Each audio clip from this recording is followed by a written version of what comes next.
What's going on, y'all? Welcome back to React with Benji. And on today's episode, man, we about to get into some supernatural stories. Hey, let's go.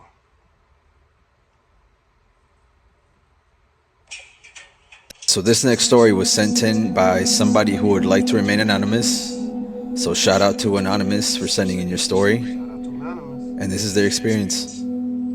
I used to live in a one-bedroom apartment in Cicero with my mom, sister, and myself. My sister had moved out and my mom had met her boyfriend right across the hall, whom is now her husband. She would sleep at his apartment and it was right across from us, only 3 feet away. So it kind of felt like I had my own apartment at 13. I was obsessed with scary movies, and the one night I decided to watch a scary movie, it was The Exorcism of Emily Rose. Ew. Not gonna lie to y'all, I watched this movie growing up and it fucked me up for months. Like, peeking out of the curtain while showering type shit.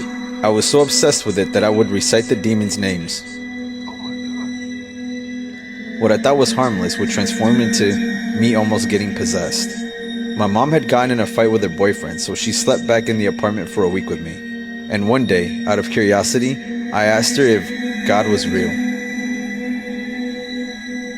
She was so upset by my question that she just yelled at me and grounded me. A day later, my mom had yelled at me as soon as I woke up to get ready for school. I was so confused because I didn't know or remember what she was talking about. She said that at 3 in the morning I was on my knees in the dark playing patty cake with a girl named Melissa. Right next to her bed on the floor. She had yelled at me to go back to bed and she said I did it with no hesitation. The second day comes and my mom was cooking in the kitchen. She said I was wide awake, telling her that the man was here and told me to tell you that he would be back.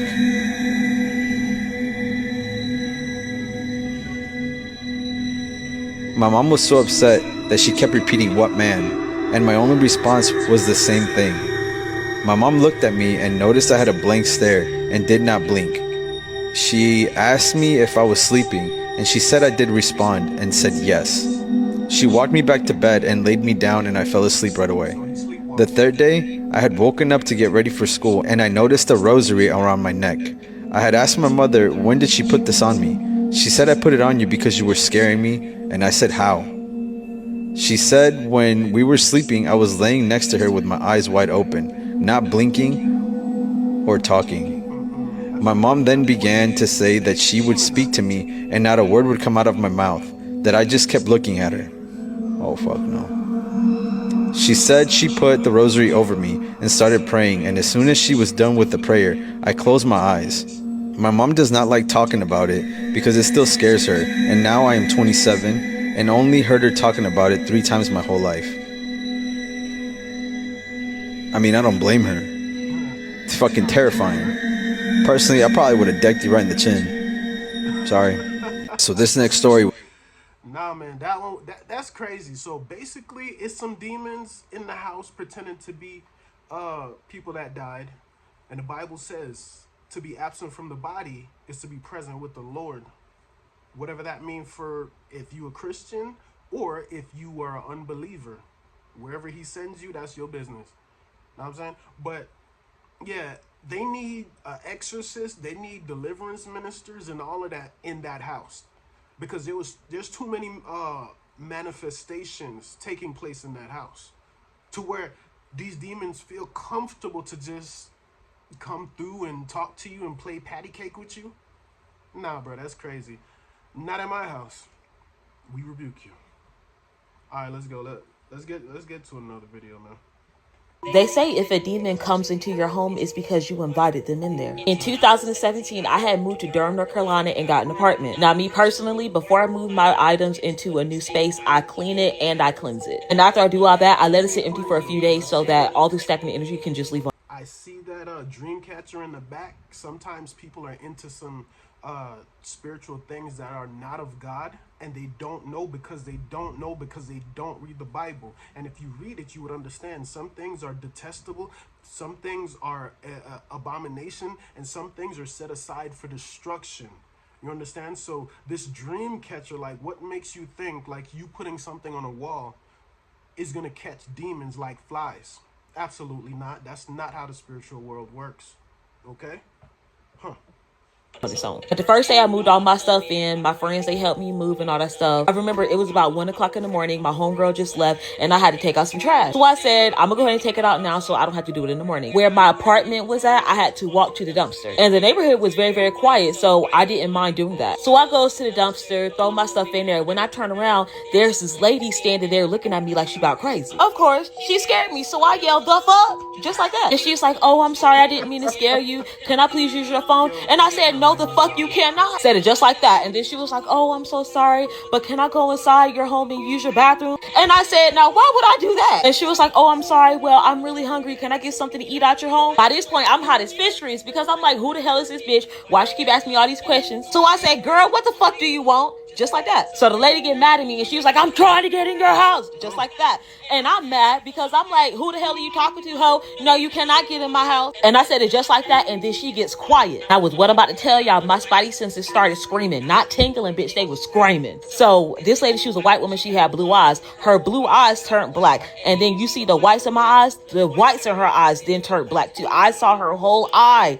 turn black. Her voice then went from like some sweet old lady in distress to this dark, mean, deep voice. This bitch gonna say, "We know where you live." And I said, "We? Who the fuck is we? It's just me and you." Then the lady begins to state my address with the zip code, the apartment number, and then states the address of where I came from. Girl, I'm getting chills all over again, honey. It then said the lady who lived there previously was there for 15 years, but we took her because we gave her cancer. And then it said, "We want you, but you won't let us in your home." She ended the conversation with, "But we're going to find a way," and just walked off. For 1 whole year, I did not have any problems while I was living there. The problems didn't start until the 2nd year. I'm convinced that I was speaking to multiple demons that was living in that lady body. What if the lady who I was speaking to was actually the lady who unlocked in my apartment? Legion. They say if a demon comes into... That's crazy, bro. This lady got dealt with by Legion. Or a legion. Not the specific one from the Bible, but a legion of demons. Right? And that's why you have to be careful who you let in your home, around your home, who you eat from, who you drink from. Because these people will go out of their way to not even poison you, just curse you spiritually through food or drink. Now, I mean, and some of these people, they do this thing called astral projection where they can come into your house and move around your place and I'm saying mess with you in the spirit, especially when you're sleeping. Right? A lot of people have what's called sleep paralysis, where you wake up and all you can do is move your eyes. Well, yeah, that's kind of a spiritual intelligence to some degree, because yes, they come in to bother you, but at the same time, God is showing you like, hey, it's these things around you, bro. You got to deal with it. You feel me? Like I had it to where one time, bro, like, I know it wasn't demons. I know it was actual people. I was asleep one night or one day because I used to work nights. And I'm in the bed. And I think I'm awake. But then I realized there's a dude standing. Like, you see how close I am to the mic? That's how close the dude was to me. Just looking at me like that. He's just looking at me. And I wake up and I'm like, what the world? Then once he realized that I woke up in the spirit, then he started running, and it was a dude at the entrance to my bedroom door. He didn't come in. He was just there peeking in, like what's going on? Like, is he awake? You know, them type of things. So I chased them. They ran to one of the back rooms and disappeared. I knew these particular ones were not demons, but actual people. Right? I don't know if they were testing out their demonic astral projection skills or whatever the case may be, but I haven't seen them since. Because nowadays I pray a certain way. I have books of prayers that I get. I pray out of the Bible, out of the Word as well, you know. Because these people, they out here for destinies. They're out here to ruin lives. Some people, and forgive me for preaching, but some people, you're called to so much. You're called to so much. You're called to be greater. You're called to be in a higher position that you're in. But somewhere, either you, your parent, or your ancestors put their hand to the accursed thing, therefore causing sin and iniquity to rule over your lives and over your family, therefore giving the enemy access into every area of your lives, including your finances, including your health, including your mental stability, right? So that's why we always got to stay prayed up. We always got to be reading the word. We always got to be praying in the spirit in these things, because these things and these people are evil. Know what I'm saying? So yeah, let's get to the next video. Let's go. 19 years ago in 2007, in my hometown, Garner, North Carolina, I experienced sleep paralysis for the first time when I was 12 years old. My mother had just gotten married, and her and her new husband bought a house. They purchased a split level house, but the only thing that's different is the floor plan, the layout was flipped. The house was built in the early 1940s, and it also came with this red phone that was on the wall. That phone still worked, and you can make calls and everything. Even if the power went out, you can still make phone calls. But back to the story. So the house also came with like a log cabin that looks just like this, and it was in the backyard. So back then, a lot of us didn't have cell phones. For the ones who did, we would wait to make phone calls till after 9 o'clock on the weekdays, because our minutes were free after 9. And then if it was during the weekends, our minutes became free after 7. So when I would get home from school, I would use the house phone to call my mom and her husband at their job to let them know that I made it home safely. So after I did my homework, I made me a little snack or whatever. I'm watching 106 and Park on BET. So I hear the phone ring and I go downstairs,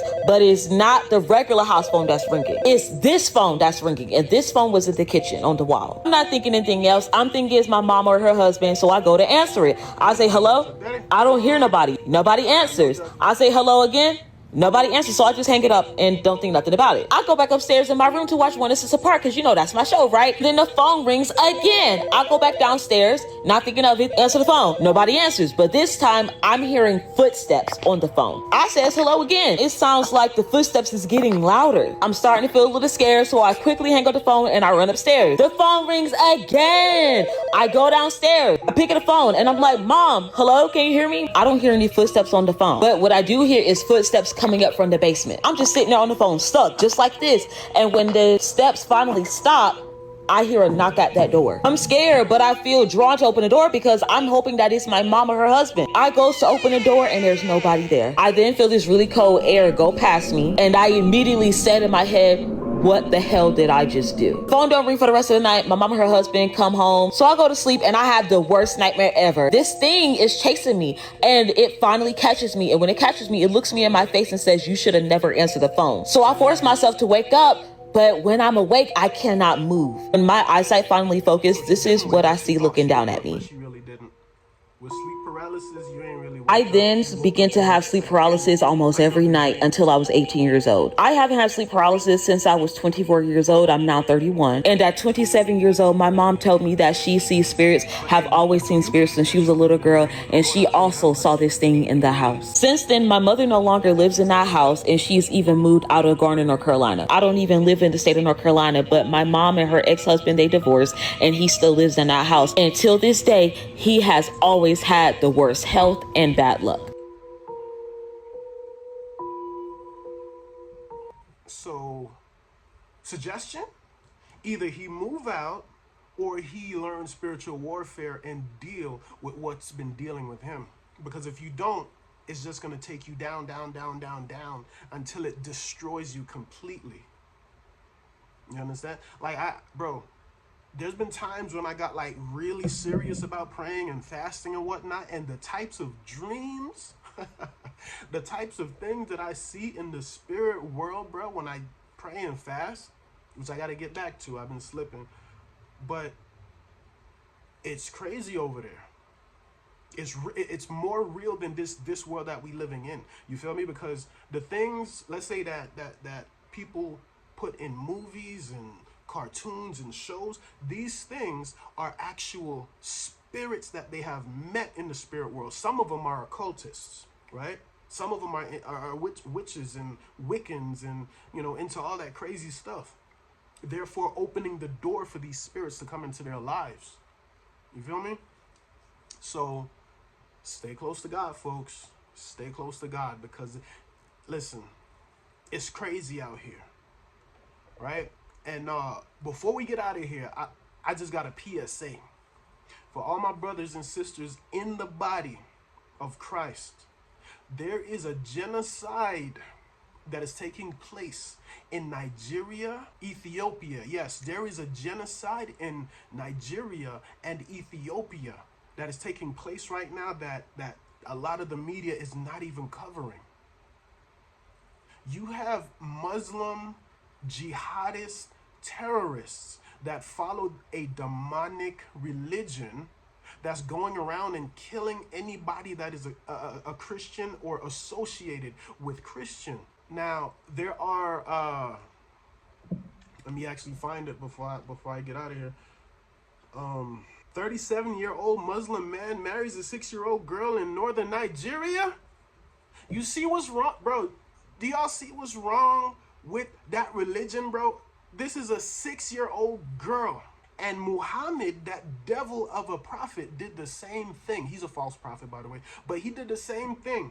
Married the girl at 6 and slept with her by the age of 9. You're like, oh, there's nothing wrong with it. No, there's much that is wrong with it, because these are children, bro. For those of us who have children, you understand that is much too young of an age for anybody to be out here sleeping around. You know what I'm saying? But as I said, listen, there is a genocide taking place in Nigeria, in Ethiopia, and other countries. And they're trying to bring that junk into the United States. And we're not going to have that, bro. We ain't going to have that here.